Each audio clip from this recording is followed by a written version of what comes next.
Hi, I'm Lee Edwards, host of the Share Your Blueprint podcast, presented by Brielle Marketing Group. For the run of this podcast, we'll be speaking to small business owners, educators, entertainers, and everything in between about their journey and how you can potentially follow in their footsteps. Please like and subscribe. For our first episode, we'll be speaking to McKenna Samson, the Education Policy Manager at Penn America. Thank you so much. Enjoy. Hi, McKenna. How are you doing today? I'm well. How are you? I'm doing well. Thank you so much for joining us. This is, I believe, our first episode of our new podcast. Just talk about all things about sharing your blueprint. So thank you for being our first guest. Thank you for having me. So McKenna, can you tell us a little bit about your journey and what you do now? Sure. So I'm originally from New Jersey, born and raised. I went to college in New Jersey at TC&J, the College of New Jersey, and I also worked for the New Jersey Senate Majority Office as a communications staffer. After a little while there, I decided to leave and pursue higher education or an advanced degree. And I went back to school at the University of Pennsylvania and I got my Master of Public Administration. After that, I returned back to New Jersey. It was local for a little while. And then I reconnected with one of my professors from Penn. And she currently is she's, excuse me, a phone call. She is the current director of the Freedom to Read team, which is Penn America's K through 12 team. And she had, informed me of this really great opportunity that was happening. It was an opening on their DC federal team, and I'd always wanted to live in DC. It was always a dream of mine. I wanted to go to undergrad there, it didn't work out. I wanted to go to grad school there, it also didn't work out. So this was the perfect opportunity for me. I ended up coming onto the team as the federal education policy manager. I've been in this role for about a year and a half. I started in April of 2024, and I have really grown as a professional, as an individual in this role. The DC team, where the office is a small but mighty office, and I have really seen myself grow and flourish. I've had a lot of meetings on the Hill. I've been able to have my own partner relationships as a member of the organization, whether it be with member offices or with other non-governmental organizations or NGOs or policy organizations in the greater DC area. We've worked on a number of advocacy initiatives, and I've really been excited to participate at a more advanced and deeper level within my role.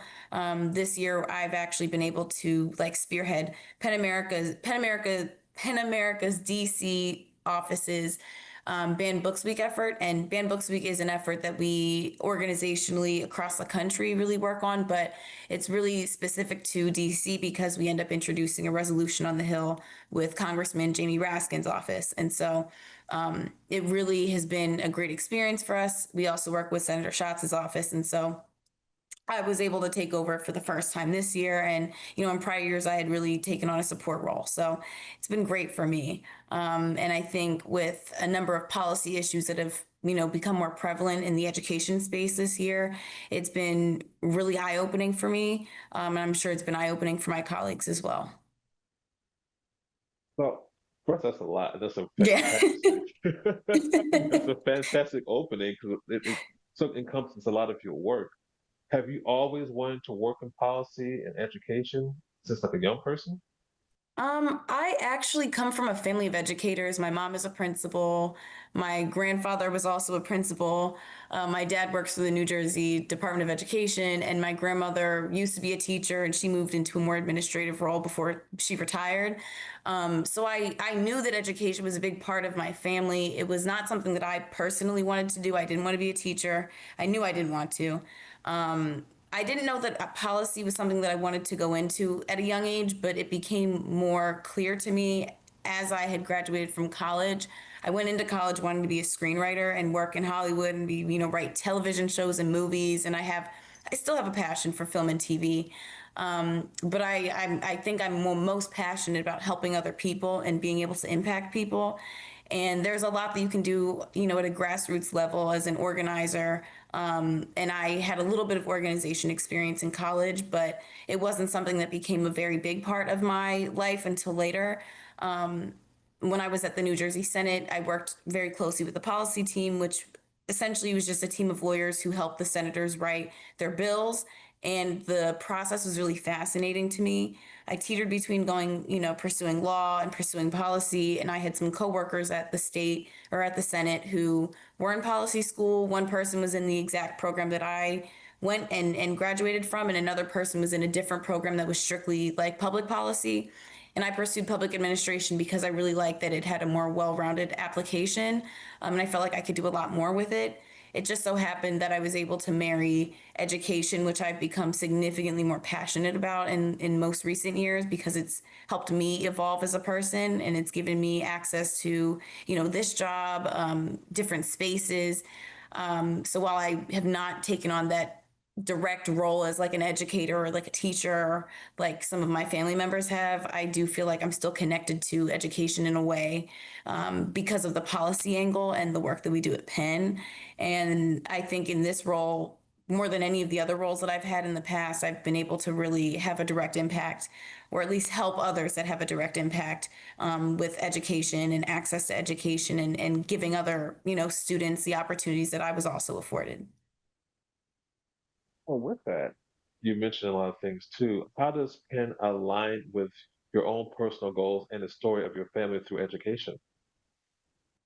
So, PEN America at its heart and at its core is a free expression organization. So, free expression issues is like our bread and, or not our bread, that is our bread and butter. It personally, the First Amendment to me was always something that was like a little daunting, a little scary. I think before the current landscape that we're looking at in DC and greater politics, the First Amendment felt like more of a centrist or more right leaning issue or subject area. Folks wanted the ability to, protect free speech. And now free speech has become even more of an issue, even more of a hard pressed issue in the moment in America because folks are being censored for writing articles. They're being censored for, teaching certain topics in the classroom or even having conversations with students in the classroom. And so I found myself getting more and more, I guess, engulfed as I was learning more about some of the censorship that was happening across the country. And I saw that at Penn, the opening at Penn really came at a very unique opportunity, a very unique time in my life because I was finishing my graduate degree, unsure of what I wanted to do, but I knew that there were these very big issues happening in America, and I wanted to figure out how I could, fit into this puzzle.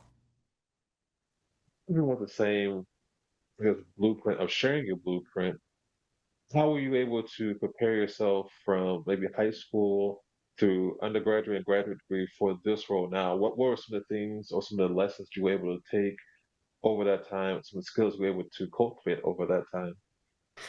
It's a great question. I think that who I was, probably 10 years ago, I was in high school, probably more now at this point. When I was in high school, I was very passionate about social issues, very passionate about protecting, marginalized communities, whether it be the Black community, whether it be the LGBTQIA community, or it be women, or it be other minority groups. It just, really was always something that I was very passionate about. I just couldn't find a way to really like productively channel my energy. And when I went to college, there were a lot of opportunities to organize with other student orgs. I was the president of the NAACP branch at TCNJ for a number of years. And we had a lot of issues on campus that, dealt with discrimination, whether it was against trans students or if it was against Black students or, instances of police brutality. And so I was able to take on more of an advocate role while I was at the school and became very outspoken.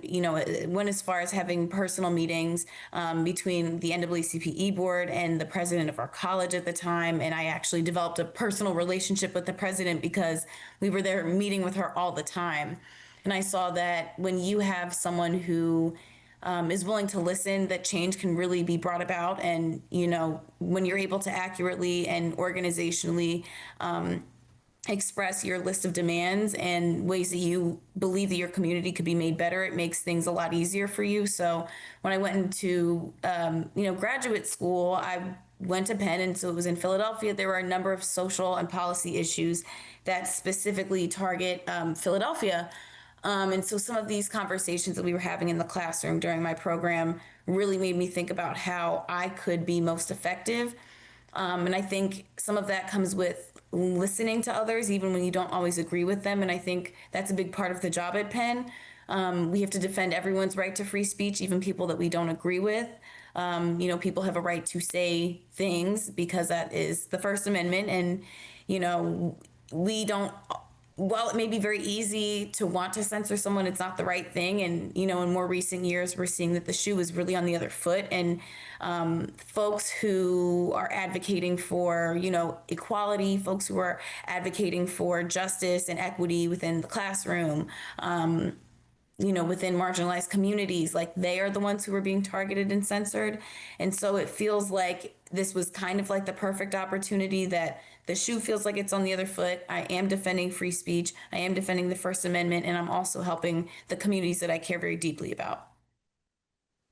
Going back a bit, you mentioned that you had a passion for screenwriting and so filmmaking, but I see on the PEN America website that you were able to flex your pen a little bit and write an article about the Big Beautiful Bill. What was that process like for you? And can you take me through like some of the themes of that for people who have not read it already? Sure. So that particular piece, I believe, was the first like credited piece that I was able to get on the website that I was able to write for the organization. And I always really wanted to write more, and that was one of my goals for my professional development at the organization. My supervisor was really, really integral in helping me get this piece, off the ground. So I wrote my draft. I had my supervisor look at it. He gave me some suggestions, and then our director looked at it. She gave her suggestions, and then we consulted other teams who have an expertise. So particularly the higher education team, and then we have a free expression program, which is a larger larger department within Penn America. And so we had a number of folks who were able to bring in their expertise on this specific issue, on the Big Beautiful Bill. I was able to consult some other organizations as well and use them as reference. And I felt like the article became more well-rounded after I had a number of folks, giving their input and their edits. And I think that's a big part of the writing process. I learned pretty early on, like even when I was in high school, that you can write down your ideas on a piece of paper, but if you're not effectively communicating with your audience, it's kind of pointless. So it makes it a lot easier to have other folks read it, peer edit, and really take it to new heights. And so that made it, I think it took it to the next level, the article itself. Some key findings, some key components in the article essentially is that this bill that was passed in the House by the Republican majority would make it extremely more difficult for students to get access to financial aid. There's going to be a cap on the number or the amount of student aid that an individual can take out, and it may not even be enough to cover the cost of tuition.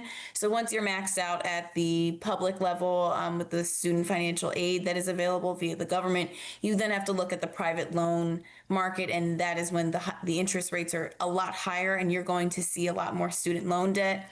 As someone who also has their own student loans, it felt very near and dear to my heart because, I'm obviously going to be paying off my loans for a number of years at this point. But I know that for other folks, they have a lot of student loan debt, and this seemingly common sense, as they like to say, solution to the student loan crisis is only going to exacerbate it because folks are going to personally go into more debt, taking out more money from these private loans. And it also makes it a little bit more difficult for lower income students, students of color, students who come from single parent backgrounds, because those are a lot of the folks who really rely on federal financial aid. For folks who can come out of pocket and pay the tuition, more wealthier Americans, it makes it more easier for them to get into schools and to thrive. And so I really wrote about the inequities and that it is just another avenue that the Trump administration and his loyalists in the federal government are using to discriminate against other Americans that they deem to be quote unquote unworthy of obtaining a advanced degree or higher education. That is one of the things that we've seen a lot across different news stories and of course our social media feed. And I want to reference back to something you said about working on the Hill and particularly with the Banned Book Week. Some people may not be aware that that's happening across the country and globally as well. Why Mhm. is it important to fight against banning of books? And what can people do here in the DC, Maryland, and Virginia area to be part of that fight? The book ban issue has become, it's really taken on a whole new life. Last year, PEN America's banned books report came out, and it was documented that there were over 10,000 instances of books that were banned across the country, and that is 10,000 different titles in school districts across the country. I think some individuals feel empowered at the local level because that's where most of the book bans are taking place to get certain books with themes that they find to be uncomfortable or quote unquote inappropriate for a number of different reasons removed from the shelves. So while folks argue that it is a parental rights issue and individuals don't want their children reading, it does ultimately impact other children who are not under the care of that particular individual from having access to these books as well. And a lot of these themes describe things that might be going on in their own lives that they might be able to identify with. When I was in school, there were books such as, a lot of Toni Morrison novels that talked a lot about the Black experience, and I felt seen in my English classes when I could read these books. There are students who are missing out on quite a lot of books that would be incredible. I'm thinking about some of the titles that have stuck with me over the years that I read when I was in high school because I was encouraged by my teachers. So our newest report will be coming out next week, and Banned Books Week is nationally recognized between October 5th and the 11th this year, 2025. And it essentially is just us looking to bring awareness to the issue of book bans across the country because a lot of people really aren't aware if they don't have children in schools or if they are not a member of the community or if they're not on a school board themselves.